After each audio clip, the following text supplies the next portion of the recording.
Alvorada em Pauta. Em meio à crise de saúde mundial provocada pela pandemia de coronavírus, as discussões relativas às medidas econômicas dos países ganham destaque, já que muitas vezes divergem das recomendações de áreas técnicas para conter o avanço da doença. No Brasil, as estratégias são marcadas por conflitos políticos e dificilmente serão capazes de evitar uma recessão. Para falar um pouco mais sobre esse assunto, eu converso hoje com o professor Flávio Constantino, do Departamento de Economia da PUC Minas. Bom dia, Flávio. Seja bem-vindo ao Alvorada em Pauta. Primeiramente, eu queria que você explicasse para a gente quais que são os principais impactos econômicos de uma quarentena como essa que a gente está vivendo agora no Brasil e no mundo. Bom dia, Ana. O jeito mais fácil de explicar isso é a gente imaginar que a riqueza de um país ela é a soma de tudo aquilo que é produzido por cada indivíduo. Então, a partir do momento que nós limitamos a ação desse indivíduo, que ele não pode trabalhar como ele vinha até então, significa o que ele realiza, o seu trabalho diário, resultará em um produto menor, o que significa que toda a riqueza que nós estamos produzindo, ela também vai cair. Então, infelizmente, o que a gente vai presenciar é uma queda no crescimento econômico, uma queda no nível de renda, e é isso que as pessoas já estão reclamando, inclusive, no mercado. Uhum. E aí, como isso é uma consequência um pouco inevitável, né? Como que é possível mensurar esses impactos e tomar atitudes para que eles sejam minimizados, mas sem perder de vista que tem vidas humanas aí em risco? Olha, a grande questão é que, diante de uma crise como essa, o que deveria ser feito? O governo deveria, por um lado, adotar políticas que mantivessem o nível de atividade econômica. Que políticas seriam essas? A gente está falando, então, o governo pode utilizar os impostos, ele pode usar os gastos e ele pode também utilizar a taxa de juros para perseguir esse objetivo. Então, o que ocorre? A gente está vendo que os governos, não só o brasileiro, estão anunciando medidas para reduzir o pagamento de impostos, elevar o nível de gasto e também transferir renda para as pessoas. Por que isso é importante? É para você permitir um certo nível de consumo e também de investimento. E no caso do Banco Central, ele já reduziu a taxa de juros e também está criando, na verdade, um incentivo para que os bancos posterguem as suas dívidas, para que os bancos não cobrem agora das pessoas que estão com operações de crédito, o principal e os juros. Então, adiar agora o pagamento dessas dívidas, transferir um pouco mais de renda e estimular os gastos são medidas para se manter a atividade econômica. Só que no caso do Brasil, a gente tem algumas limitações. A primeira delas é que o próprio governo teve que pedir autorização ao Congresso para ir além, para que ele pudesse gastar mais. O nosso quadro fiscal, a dívida do governo brasileiro é muito elevada. Então, se nós errarmos a dose agora, significa que teremos resultado fiscal, uma dívida muito maior no futuro. Então, é como se estivesse adiando o nosso problema para daqui a alguns meses, se essa medida não for muito bem pensada. Daí uma certa lentidão também do governo em propor medidas, porque ele sabe que ele também tem essas ações limitadas. Na outra ponta, se esses estímulos forem corretos, eles vão atingir o setor privado. Então, esse tem que recuperar o nível de confiança e otimismo, evitar provocar algumas demissões, como que já está percebendo agora no mercado, e acreditar que realmente, passada essa crise, o Brasil também poderia recuperar o crescimento econômico. Uhum. E aí, além, dessas limitações que a gente tem aqui no Brasil, na China, que foi onde o problema começou, já se observa um aumento nos níveis de desemprego e o recuo em alguns setores importantes, como é a produção industrial. Esses resultados na China podem impactar os países que têm relações mais estreitas com a própria China, como é o caso dos BRICS? Olha, infelizmente, sim. A gente tem que observar a China acho que por dois caminhos. O primeiro caminho é que a China já vinha reduzindo seu crescimento econômico nos últimos anos, e isso é uma trajetória normal para todos os países. Só que agora isso acelera em função da pandemia. E por que, nesse certo momento, isso é muito importante? A gente está falando de um país que responde sozinho por mais de 30% do comércio mundial, que tem um peso muito grande hoje na renda mundial. Então, o que significa isso? Uma crise hoje que acontece no mercado chinês, na Ásia, mas principalmente na China, significa que o comércio mundial vai ser afetado, que o nível de renda vai sofrer com isso. Então, aqueles países que são afetados de duas formas. Por exemplo, não apenas os BRICS, mas todos aqueles países que são fornecedores de matérias-primas e insumos para a China vão ter que repensar as suas estratégias, porque essa demanda ela vai ser menor. E na outra ponta, a China é um grande fornecedor de produtos manufaturados para o resto do mundo, principalmente para nações desenvolvidas. Então, tanto na parte de ela comprar esses insumos, como na venda desses produtos, esse ritmo ele vai cair. Então, nesse ritmo menor, a ameaça de recessão ela não está restrita apenas aos BRICS. Na verdade, ela acaba afetando o mundo, porque a gente está falando de um país que tem boas relações, grandes relações comerciais e financeiras com os Estados Unidos e também com a Europa. Então a gente está falando aqui que a China sozinha é capaz de mudar o mercado das duas regiões mais desenvolvidas do mundo. Uhum. E aí agora falando dos Estados Unidos, né, que são o principal rival, né, comercial da China. Também por causa da pandemia, essa semana a gente observou um recorde nos pedidos de seguro-desemprego e o anúncio de um pacote de 2 trilhões de dólares para aliviar os impactos, né, do coronavírus por lá. Considerando, né, que os Estados Unidos agora estão sendo apontados o novo epicentro da doença, como que essa injeção de recursos pode contribuir para evitar uma recessão? Olha, na verdade, essa medida americana não é uma grande novidade, né? A crise que eles tiveram na década passada mostrou isso pra gente. Logo depois daquela crise de 2008, os americanos injetaram um volume muito parecido com o que está acontecendo agora. Então, o que a gente espera? Em primeiro lugar, o primeiro impacto seria uma retomada, uma recuperação da confiança. Ou seja, olha, o governo está adotando medidas para minimizar o impacto negativo e para retomar a confiança. Tanto é que, a partir do momento que ele lança essas medidas, a gente vê um resultado positivo nas bolsas de valores e também na variação da taxa de câmbio. Então, esse primeiro impacto é a retomada da confiança. O segundo é um pouco mais lento, porque em que medida que esses recursos vão chegar aos principais interessados, em que medida eles vão conseguir, primeiro, manter e depois retomar o nível de consumo e investimento anteriores. Então, isso já leva um pouco mais de tempo. No passado, quando isso ocorreu, a gente viu que praticamente foram quase 3, 4 anos para que realmente os americanos recuperassem o crescimento econômico e reduzissem o nível de desemprego. Então, nesse momento, os americanos estão recorrendo mais a esse seguro-desemprego porque o problema que foi gerado ele é muito grande. Então, esses 2 trilhões seria o primeiro caminho, aquele que seria o mais urgente, que eles deveriam ter tomado. E, de fato, foi o que eles fizeram. Agora, a velocidade com que ele vai se processar depende de outras variáveis. Não basta apenas a economia americana se recuperar, porque ela tem que recuperar olhando também para a China, que não só a gente nem se fala como rival, pode ser, na verdade, um parceiro também comercial, mas também financeiro, uma vez que a China também financia uma boa parte da dívida americana. Então precisamos que a China também se recupere para que ela volte também a financiar essa dívida americana, para que ela possa também abastecer o mercado americano quando este também retomar a sua atividade econômica.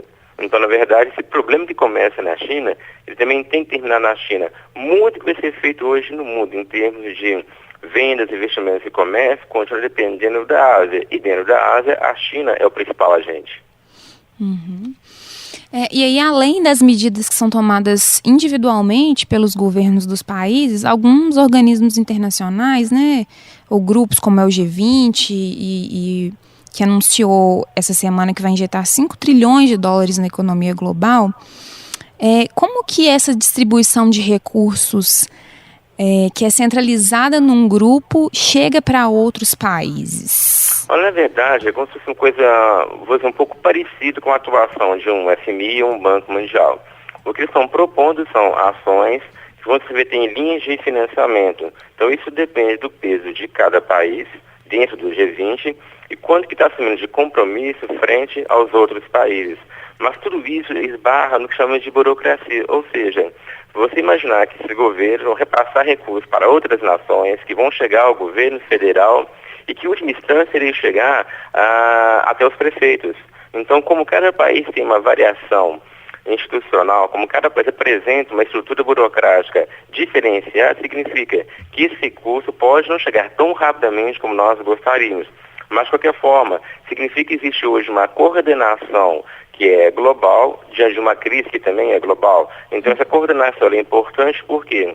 Porque ela vai apaziguar os mundos, os países, na verdade, que são muito mais interligados. Então, quando a gente fala hoje de globalização, tem que imaginar que essa globalização ela é financeira, ela é comercial, ela é produtiva. Então, se existe hoje essa coordenação, significa que você pode encurtar a duração dessa crise, você pode retomar o crescimento de uma forma mais rápida. Sem essa coordenação, a crise provavelmente duraria um tempo maior do que os governantes estão desejando. Uhum. E aí, agora falando um pouco mais das medidas que foram adotadas aqui no Brasil, o governo aprovou o que eles estão chamando de Corona Voucher, né, que prevê o pagamento de R$600 para trabalhadores informais num período de 3 meses. Esse valor, ele é suficiente para arcar com as necessidades básicas de uma família? O que o governo considera para fazer esse tipo de cálculo? Olha, porque o nosso ponto de partida e referência seria uma cesta básica. Então, se a gente observar o que diz a lei, inclusive, uma família com 4 pessoas tem que ter um salário mínimo que lhe permita adquirir certa quantidade de bens. Se entre esses bens nós temos a cesta básica hoje no Brasil, ela está em torno de R$500. Então esse voucher, na verdade, isso significa que uma família vai poder comprar a sua cesta básica e talvez sobrar algum recurso para uma outra despesa. Então, evidentemente que para os demais gastos dessa família, isso não é suficiente. Ela consegue, portanto, comprar uma cesta básica, mas tem que pensar a questão do transporte, o pagamento das tarifas públicas, razão pela qual estão questionando isso. Olha, se para as famílias mais carentes, você não poderia adiar o pagamento, aquela tarifa social, a conta de água, a conta de luz, por quê? Para esse trabalhador informal, esses R$600 talvez não seja suficiente para ele manter a sua família e os gastos que uma casa necessita. Uhum. Mas como eu disse também, né, o porquê desse valor? Ele também esbarra na limitação orçamentária do governo, até onde o governo pode ir diante de um quadro fiscal financeiro que já não era favorável antes da crise e agora tende a se agravar. Então, dado esse limite do governo, acho que o máximo que ele realmente pode fazer em termos de transferência de renda é o valor que eles estão propondo. Uhum, entendi. Bom, e aí um outro impacto, uma coisa que foi muito falada aqui no Brasil, foram as quedas na Bolsa de Valores de São Paulo, né? E da alta do dólar, do euro, acompanhando a tendência de outros mercados, né, de outros países. Quanto tempo que demora para que essa situação volte ao normal depois de tantas quedas e tudo isso que aconteceu nos últimos dias? Olha, a gente já viu essas variações cambiais de várias formas aqui no Brasil, né? Por exemplo, quando foi uma crise política, uma crise de instabilidade, uma crise eleitoral, a taxa de câmbio levou de 4 a 8 meses para se estabilizar. Então, no caso do Brasil, a gente não pode esquecer isso. A nossa taxa de câmbio, ela sofreu algumas elevações no ano passado. A gente tem que imaginar que ela começa abaixo de 3,50. Ela ultrapassa esse valor. E isso a gente não estava falando de crise econômica. Então o mercado está procurando ajustar uma taxa de câmbio mais correta. Com a crise, ela ultrapassa a barreira dos 5, isso não é a taxa de câmbio normal de equilíbrio do país. E agora, com esses sinais positivos que estão vindo, governo americano, governo brasileiro, o próprio G20, ela tende a reduzir. Só que essa queda, ela ainda depende de como que os mercados vão reagir a tais medidas e como que os bancos centrais vão atuar. Se os bancos centrais atuarem de forma mais agressiva, a taxa de câmbio ela tende a cair mais rapidamente. Então, provavelmente, nos próximos meses, a gente vai ter uma taxa de câmbio nos níveis que ela se encontrava antes da crise. Mas, como eu disse, já era uma taxa que vinha subindo nos últimos meses, em função do que o Brasil apresentava de instabilidade, de incertezas do nosso quadro. Então, a gente viu que ontem a taxa de câmbio já deu uma queda, mas tem que esperar realmente como é que vai ser a operacionalização de todos esses programas de ajuda no mercado. Se o mercado perceber realmente que o programa ele vai atingir a quem precisa, que ele realmente vai ser executado, a taxa de câmbio tenderia a estabilizar nas próximas semanas e depois ela começar a cair. Com relação à Bolsa de Valores, aí são 2 mecanismos.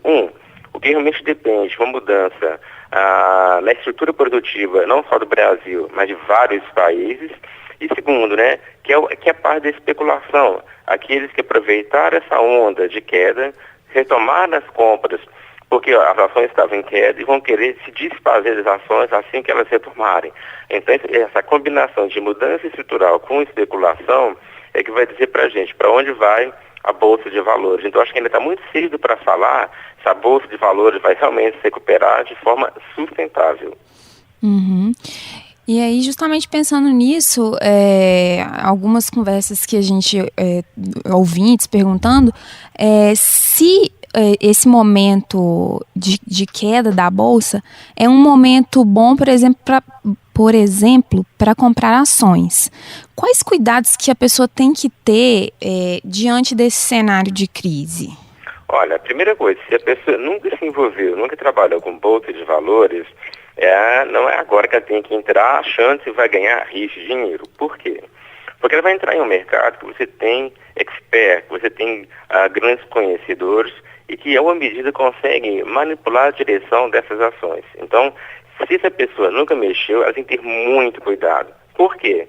Se ela só tem um banco hoje e usar esse banco para comprar ações, ela não vai ganhar tudo aquilo que está sendo oferecido. Os bancos cobram uma taxa de administração. Algumas corretoras não cobram essa taxa, mas, por outro lado, elas podem recomendar ações que estão ligadas fortemente a empresas exportadoras para a China, por exemplo. Então, para a pessoa entrar na Bolsa de Valores, isso exige conhecimento.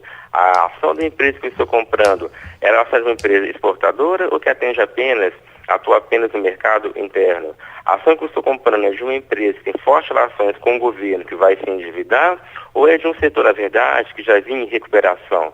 Então é muito importante você adquirir esse conhecimento, porque a gente fica com essa impressão, né? Vou comprar agora uma ação num valor muito baixo e vou vender. Mas quando você pretende vender? Você quer comprar uma ação hoje para vender no dia seguinte? Ou quer comprar uma ação e levá-la por um período maior? Não vou comprar uma ação agora porque ela está com valor inferior e imagino que daqui a 2, 3 anos eu posso vendê-la. Vou dar um exemplo. No início dos anos 2000, as pessoas compraram ações da Vale, da Petrobras, que são as duas grandes empresas de referência. Quando ocorreu essa crise que eu falei no caso americano, as ações caíram violentamente, elas caíram mais de 80%. E só foram recuperar 5 anos depois. Então, o que é interessante, quem comprou a ação na baixa, naquele de 2008, 2009, só foi recuperar para valer o valor da ação 5 anos depois. É esse o prazo que essa pessoa está esperando? Não, eu quero comprar agora, porque daqui a uma semana vai ter mais recuperação e eu vendo tudo. A pessoa, se ela não entende como funciona a Bolsa de Valores, isso torna-se um negócio arriscado. Razão pela qual cada um deveria, então, conversar primeiro com o consultor financeiro, primeiro para saber como é que funciona o processo. Segundo, quais são os trâmites legais, a burocracia envolvida. Terceiro, como é que é a relação dele a partir de ele comprar uma ação e como isso afeta a renda. É só o valor da ação ou ele está apostando também nos dividendos que a ação pode gerar? Então, é um assunto complexo para aquelas pessoas que nunca mexeram em Bolsa de Valores durante uma crise. Então, ela tem que botar a mão na consciência e pensar, realmente estou disposto a entrar nesse mercado? Eu tenho uma parte da minha renda que eu posso destinar agora e a gente fala, aproveitar então esse momento para ter algum ganho? Se ela não tiver certeza sobre isso, infelizmente ela pode fazer um péssimo negócio. E aí, pensando nas pessoas que são mais conservadoras, né? As negociações de títulos do Tesouro Direto, elas foram suspensas diversas vezes aí também nesses últimos dias, em decorrência dessa crise. Mesmo assim, esses papéis eles podem ser considerados uma boa alternativa, por exemplo, aplicações na caderneta de poupança? Aí é que está a grande questão. Por quê? Caderneta de poupança, CDB, os títulos do governo são chamados de renda fixa. Quando renda fixa torna-se um bom papel para se investir? Quando ele faz a primeira tarefa, a sua primeira obrigação eu tenho que render mais do que a taxa de inflação. Então, como a rentabilidade dele estava caindo muito, tinha alguns títulos, operações, estavam pagando muito pouco acima da inflação. Agora, o que ocorre? A gente está percebendo que a taxa de câmbio está subindo muito. Se essa taxa de câmbio se mantiver no valor muito elevado, tudo aquilo que é importado vai ficar mais caro. Então, o tiro de renda fixa ele se torna uma vantagem, como eu disse, se ele superar a inflação. Se tiver alguma possibilidade de inflação subir nos próximos meses, a rentabilidade, a diferença que esse título vai pagar em relação à inflação pode não compensar o investimento. Então, a gente está hoje numa encruzilhada, porque renda variável nós estamos percebendo, né? Os resultados estão negativos. O de renda fixa, apesar daquele valor já estabelecido, não quer dizer que ele é um ganho, porque eu tenho que olhar também para a taxa de inflação. Razão pela qual a gente está percebendo esse mercado hoje tão instável. Mesmo grandes investidores estão pensando ou repensando as suas posições. Por quê?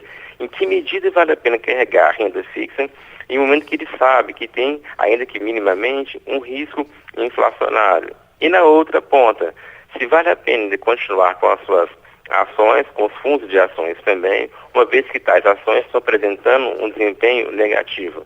Então, todos nós vamos ter que guardar um pouco mais para saber realmente qual vai ser a melhor estratégia. Ampliar a posição em renda fixa ou não. Lembrando que essa renda fixa está atrelada à capacidade de endividamento dos governos. Então, isso é um outro risco que a gente vai ter que pensar para daqui a alguns meses. Uhum. Bom, aí agora falando um pouco das projeções, né, depois dessa crise. As previsões de crescimento da economia brasileira para esse ano chegaram até o PIB zero, né, que foi um relatório do Banco Central. Considerando essas previsões, né, para esse ano, mais o resultado do ano passado, que já foi um pouco fraco, até que ponto a pandemia ela é determinante para os resultados econômicos no Brasil desse ano? Olha, eu acho que o cenário no Brasil é até um pouco mais grave. Porque com o resultado que nós tivemos no ano passado, o Brasil já conseguiu perder mais uma década de crescimento. Tanto é que as brincadeiras eram essas, né? Para essa década não ser uma década perdida, o Brasil teria que crescer uma taxa de 11%. Ou seja, isso é impossível para a realidade brasileira. E isso foi antes da crise. Com a crise, esse crescimento nosso estava previsto, né, para os mais otimistas, na casa de 2%, ele se desfaz. Então, provavelmente, o Brasil não vai conseguir avançar este ano, ou seja, o desempenho do PIB realmente vai ser muito afetado em função dessa crise e, como eu disse também, ela depende da velocidade que o governo é capaz de dar respostas a esses desafios. Como a gente está vendo uma instabilidade também por parte do governo, significa que, infelizmente, o Brasil não vai ter um bom desempenho e já tem a gente aposta não só que a economia vai se manter, mas que, na verdade, ela pode até mesmo ter uma queda este ano. Tudo vai depender por quanto tempo mais vai se arrastar, vamos dizer assim, esse cenário de incerteza, quanto tempo mais vai durar o isolamento social. E o porquê disso? É porque a gente não pode esquecer, se o governo não está conseguindo gastar muito agora com a sociedade, no futuro vai ser pior, porque sem renda, sem pagamento de mais impostos, sem pagamento de impostos, outras obrigações do governo vão deixar de ser cumpridas também. E todas as obrigações têm um peso na atividade econômica. Então, por esse motivo que os economistas estão colocando, olha, quanto mais esses governos, do prefeito ao presidente, demorarem para responder à crise, quanto mais tempo o isolamento durar, maiores serão os impactos na nossa economia. Portanto, mais tempo a gente vai levar para recuperar, o que significa que o risco de recessão no Brasil, ele é real. Uhum. E aí o ex-ministro da Fazenda, Henrique Meirelles, disse que a causa dessa crise não é uma questão financeira, que a crise econômica ela é uma consequência de um problema que está mais relacionado à saúde. E ele ainda defendeu que primeiro é preciso atacar a causa da crise, que no caso é a pandemia, e depois o funcionamento de empresas e pensar em todos os aspectos econômicos. Você concorda com essa fala do ex-ministro? A posição ainda até seria correta, só que infelizmente não tem como dissociar. É muito difícil o governo apenas falar que vai centrar suas ações, primeiro, apenas na área da saúde e que depois vai repensar os seus impactos, se bolar uma estratégia. O mercado não vai responder dessa forma. Então, ainda que ele tenha alguma razão, o mercado não quer escutar esse tipo de coisa. O que ele quer é o que o governo vai fazer por mim agora, para que eu não tenha que demitir um funcionário ou para que as minhas vendas não sejam afetadas. Então o governo tem que atacar nas duas frentes. Ele tem que dizer que está combatendo o vírus, que está impedindo que esse vírus contamine outras pessoas e que na outra ponta ele está conseguindo manter a atividade econômica. Infelizmente não dá para atacar primeiro um problema para só depois pensar o outro. Uhum. E aí, só para a gente finalizar, você acha que já é possível ter alguma previsão ou projeção de como vai ficar a questão do desemprego no Brasil depois dessa crise toda? Olha, infelizmente o desemprego já vem aumentando. Primeiro porque os trabalhadores informais já não estão conseguindo desempenhar suas atividades. Então isso acaba entrando no cálculo do IBGE quando ele pensa em desemprego e também numa taxa de desalento. Segundo, porque as pequenas e médias empresas elas não vão suportar dessa forma essa queda muito forte na demanda, razão pela qual está vendo até mesmo nas redes sociais, ajude a empresa A, ajude a empresa B, porque ela está em dificuldade. Então, infelizmente, a gente vai ter sim o impacto no mercado de trabalho. A gente vai perceber, então, o desemprego maior nos próximos meses, mas que ele pode ser estancado, ele pode voltar a cair em medida em face das respostas que o setor público vai dar e como o setor privado vai responder a essas medidas. Bom, é isso então. Agradeço a participação no programa, Flávio. Eu que agradeço também a oportunidade de falar com vocês. Hoje eu conversei com o professor Flávio Constantino, do Departamento de Economia da PUC Minas. Nós falamos um pouco sobre o cenário econômico no Brasil e no mundo diante da pandemia de coronavírus. Se você gostou dessa entrevista, pode ouvi-la novamente em nosso site, alvoradafm.com.br. Eu sou Ana Clara Moreira e este foi mais um Alvorada em Pauta. Um excelente fim de semana e até a próxima.